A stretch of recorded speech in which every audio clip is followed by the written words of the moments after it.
Welcome to the Luz and Dolly Show. I'm Luz. And I am Dolly. And today we would love to share with you letting go.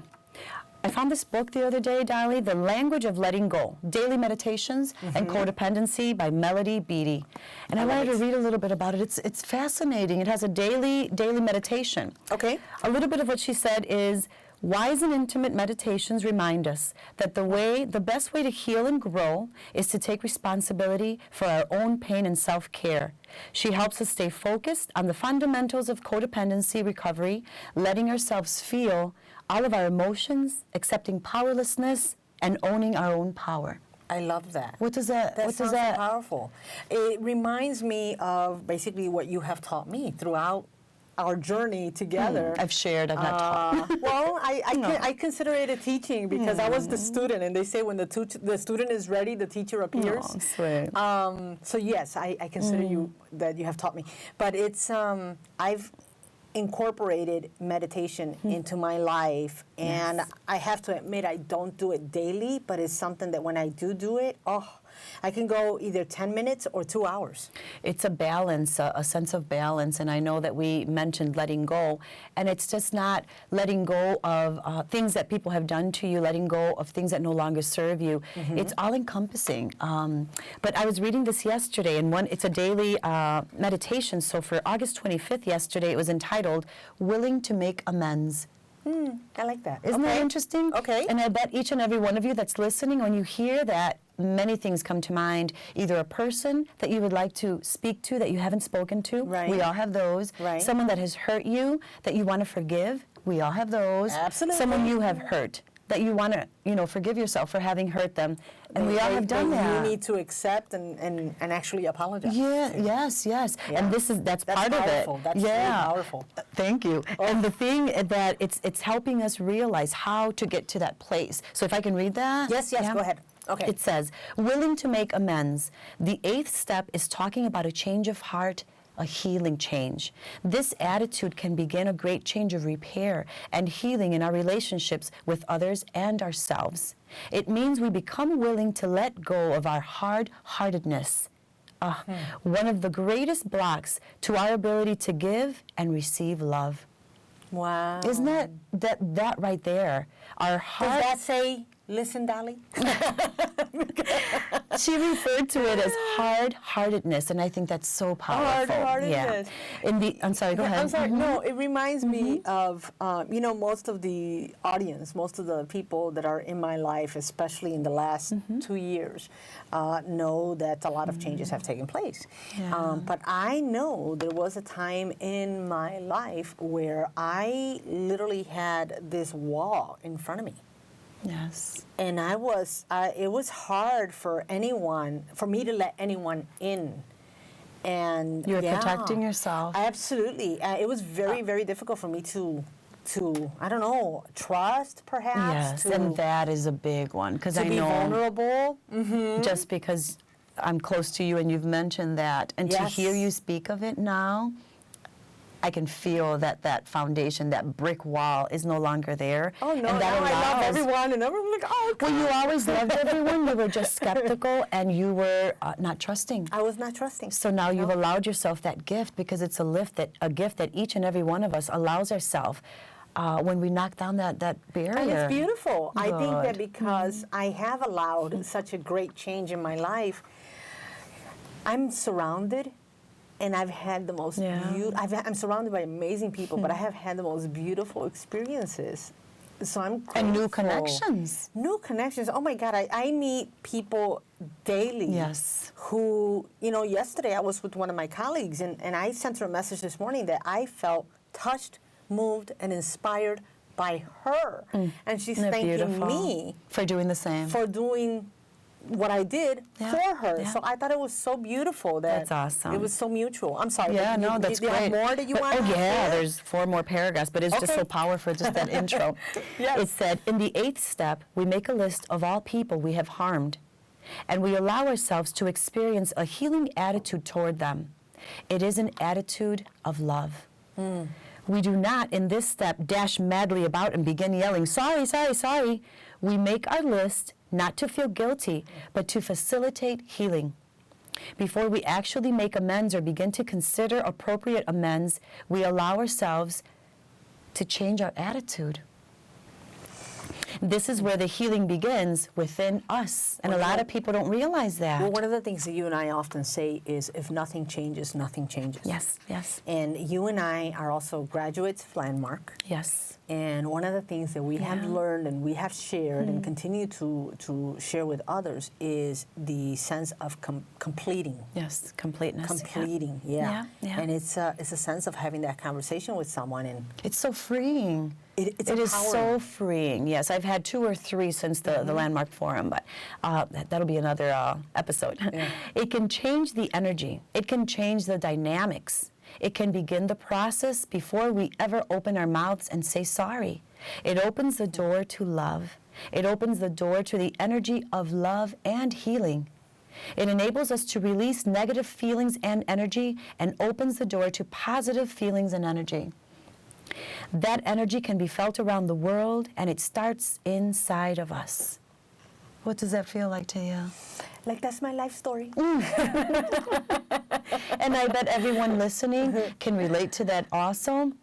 And it's amazing and powerful because in our other sessions we've mentioned there are so many individuals that we want to forgive, and we just sometimes feel that we don't have the capacity to be able to forgive them. But if you if you initiate that forgiveness by saying, I am grateful that I have the capacity and interest in wanting to forgive, that opens the doorway, and it's such a beautiful transition, I think. It definitely does, but you know what really captures my attention there is the word energy. Yes, everything is And energy. everything is energy. We are energy.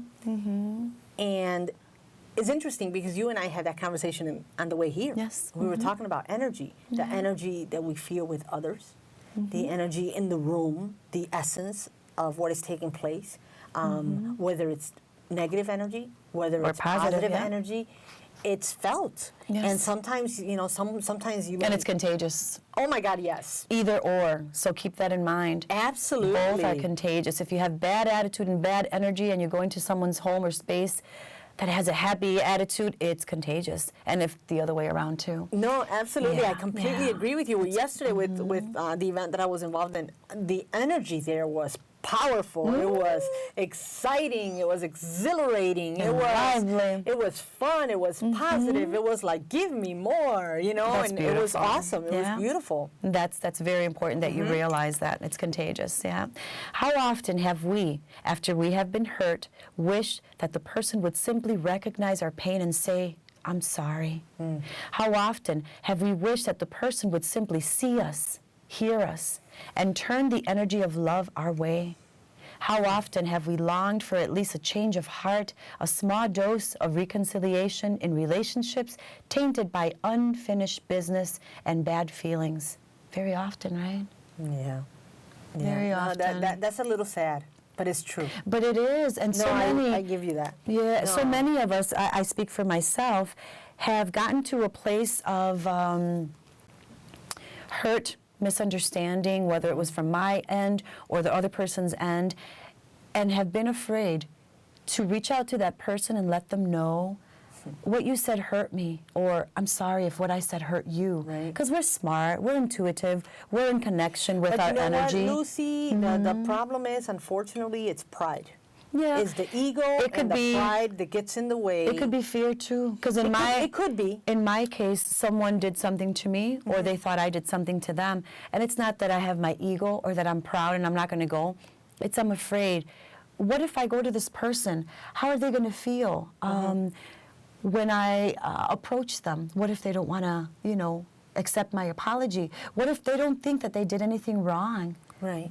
And to me, that doesn't make it. What makes it is, like you mentioned, being a graduate of Landmark and knowing in your heart that that person means something to you, that you love them, and that you want to heal that past. Yes. And the worst thing that could happen is that the beautiful friendship and relationship will begin again. And how beautiful is that? Yeah. That's beautiful and amazing. Or No, that it they'll really say, is. not interested. And in that case, then it'll stay exactly the way it was, except you've relieved yourself. You've let go of that. Yeah. That is so powerful. Yeah. That's So so whether it's with a loved one, an ex-husband, ex-boyfriend, I agree. an ex-best friend, someone that hurt you and did something so nasty, in order for you to be able to move on You have and to let go, forgive. forgive, yes. And like it said very plainly right there, it's not that you're going to go say, I'm sorry, I'm sorry, I'm sorry. No, it's not that. It's just knowing in your heart that you no longer want to hold on to that. Well, you know what? Now that you mentioned husbands, let me just say this. Many of you know, I was recently divorced. I divorced in November 2015. And I'll tell you this. I have forgiven him. Good. I haven't discussed it with him, to be honest That's with you. okay. I've forgiven him for me. That heals you, And, yes. and I do pray for him. I wish him the best. Good. I want him Beautiful. to be happy. I don't hold any grudges. I have moved on. I love my life. I love what it has become. I love what I've created. And that is the key right there, Dolly. Yeah. At the end of the day, for you to find peace within makes everything else so much brighter and better and more beautiful. So for you, we leave you with that. Yeah. The fact that it's so important for you to find the peace and happiness and joy within yourself first, and then everything around you will what do you call it? It Well, will just fall right into It flows. It'll flow. You've been to my Yes. home, and you know that my home is full of peace Yes. and love and the essence and the energy, and it's wonderful. It's positive. It's relaxing. It's beautiful. I love my home. I love what I've created. I love my life. I really absolutely love my life. And that's huge and important. I'm so grateful that you are sharing that with everyone else, because if you happen to find yourself in a place of negativity, hurt, as if nothing in your life is going right, think again. Allow yourself the time and space to allow happiness, peace, joy, harmony into your heart by taking a walk, a meditative walk, burning some incense, praying, whether it's to God, to Jesus, to Buddha, to the universe, it doesn't matter. Just giving yourself the time and space to allow that to connect. Because we usually don't ask. We are not coming from a place of gratitude, and that is so very important. And you too can feel what we're feeling. Because it's a beautiful gift, an absolute beautiful gift. So, languages of letting go. You let go of whatever is tying you down and allow the freedom to express yourself. And love yourself. I love it. Thank you very much. Everyone have a beautiful and blessed day.